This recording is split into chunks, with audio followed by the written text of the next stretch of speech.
కోల్కతాలో జరిగిన సంఘటన ఏదైతే ఉందో హాస్పిటల్లో తను వర్క్ చేస్తున్న ప్లేస్లో 36 గంటల డ్యూటీ తర్వాత తను రెస్ట్ తీసుకోవడానికి వెళ్ళినప్పుడు ఏదైతే జరిగిందో అది అది చాలా దుర్ఘటనం, చాలా బాధాకరం.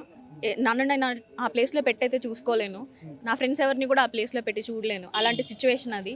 వాళ్ళ పేరెంట్స్ ఒక డాక్టర్ చిన్నప్పటి నుంచి చదివి ఇంటర్ నుంచే స్టార్ట్ చేస్తారు చాలా గట్టిగా. ఇంటర్ నుంచి ఎంబీబీఎస్ సీట్ తెచ్చుకొని, తర్వాత పీజీ సీట్ తెచ్చుకొని, మళ్ళీ సూపర్ స్పెషాలిటీ, ఇలా ఎన్నో ఘట్టాల్లో చదువుతూ ఉంటారు.